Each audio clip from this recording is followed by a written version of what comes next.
Hi everybody. I don't usually have that much to say, and lately it's felt like I don't really have much. I have even less to say than usual. So I'm just going to talk about how I've been loving this book, The Epiplectic Bicycle. I bought a copy of it, even though I already have Amphigory also, where it's part of the, it's one of the books included. Down here on this art shelf, we have Amphigory, and we have Amphigory too. I'm sorry, Amphigory also. That nice copy with the textured paper, which I always, have to say I love. The Epiplectic Bicycle is in here. It's right here. It's the third book in the book. And though I love these anthologies, and I think they're a great way to kind of portably have lots of his books and to get to kind of like binge and get to know Edward Gorey better at a faster rate. It's a poor substitute for the real thing because look, here we have the back cover.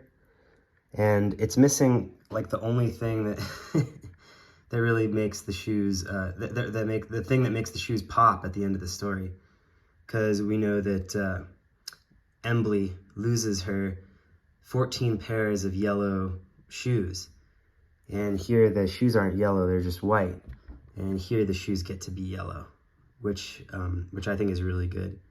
You also get to see that the thing around the bird's shoulders is like, it's like leopard print or something. I think it actually works kind of well in this big format with 2 pages a page though. You get these nice couplets like they hear the noise, the bike rolls into view, and that's on 1 page. The tree and what's on it in 1 page. Both lightning strikes on 1 page, and then you get the black page and like this white page where there are just a couple of raindrops coming down. But in general, I prefer how like the pages in this edition are each in their own little kind of box, because the pages are only, like text is only on the right hand side. It's only on that page. So you really get a chance to dwell on each image, and each thing feels like, you feel like you have a better sense of how time passes in the story. And I had a lot of fun. I read it one night before going to bed and I laughed. The biggest laugh is like, one of the biggest laughs is just right at the start where they're hitting each other with croquet mallets. But the second time I read it was actually today, and I really liked seeing like how they were sitting on the bike to try to make sense of it and wonder what they were doing on the bike. Like one of my favorites is, I really like this page by itself, just to discover there was nothing to be seen but an obelisk. So a lot of the pages in this book really can be taken as just individual poems, and you kind of linger on them for a long period of time, and having the individual, book, I'm not saying you have to have it, but it makes it so you kind of do that more instinctually. And you get to enjoy these lines where there is no like capitalization because it's the second part of a sentence, and there's no punctuation because I don't think that there's any punctuation on any of these.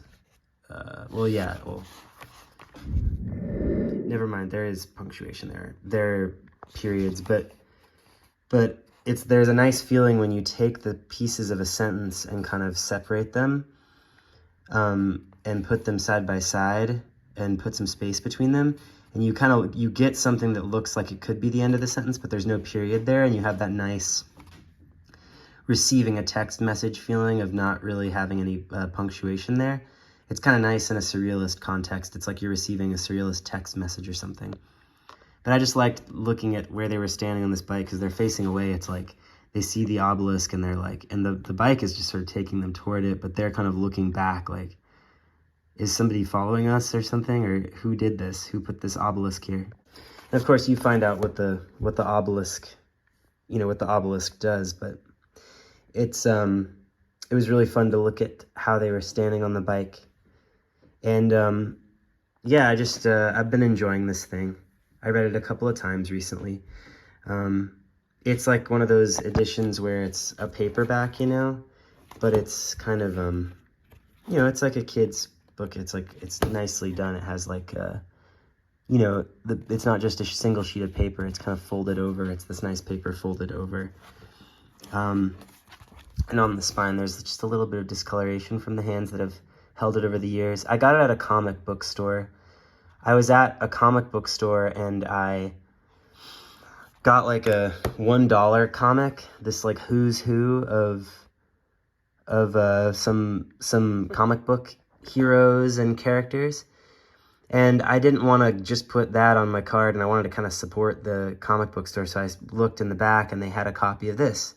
And I thought, I've never bought, this is a new thing for me. I've only ever looked at Gory in the anthologies, and I happen to know that's not his preferred way for you to read the books. So I always had it in my head that I was going to get some standalones in the future.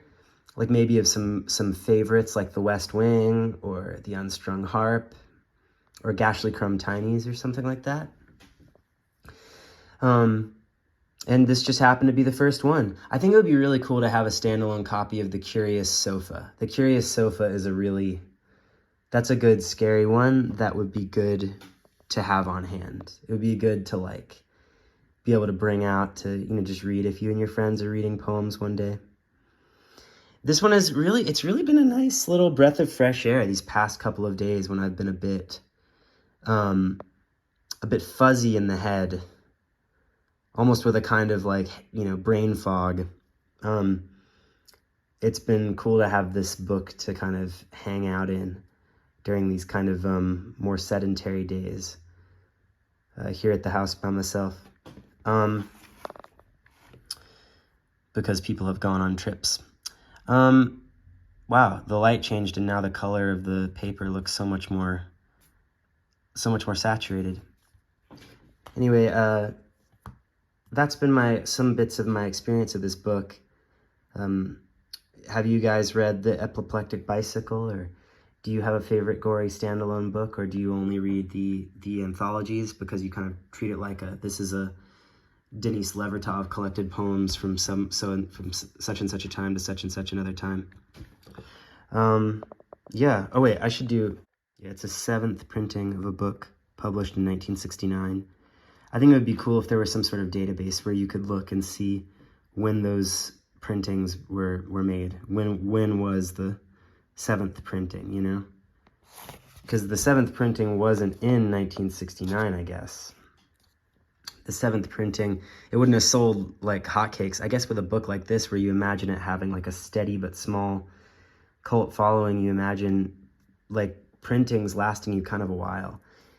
You imagine being able to get, go for a couple of years on just a printing. So it's 7th printing. I wonder if that's 14 years later or something. I wonder who had this book before me. But it's I also relate to this book because I'm a brother. I have a sister. Oh, I remember when I first read this book. I don't know if I told you all this, but this was the funniest part to me when I first read it. Beware of this and that.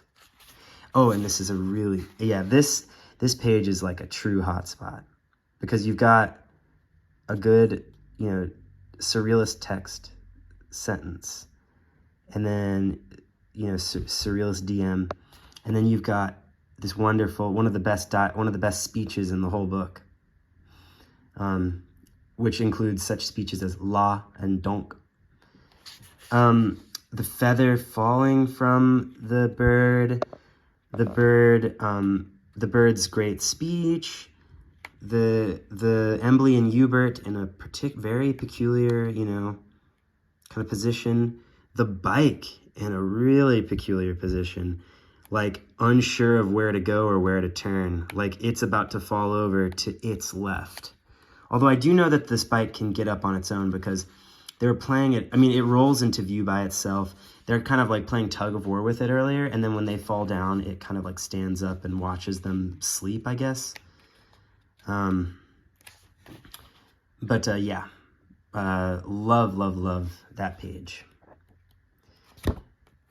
So it's just been a good poem for me lately. It's been a good poem for me because I think it's also a good poem of days that seem not to exist or something, kind of nondescript days. The day after Tuesday and the day before Wednesday is the setting of this book. The day after Tuesday and the day before Wednesday. And it's also a good kind of it's a good kind of book about being swept up in new things as they come along. You just get a new, like let's say you buy a new Bluetooth speaker and then you're just kind of into that for a couple of days, you know. You're having kind of an apoplectic bicycle moment, and odds are you're going to lose your 14 pairs of yellow shoes, and you're going to use your waistcoat and maybe run into an obelisk.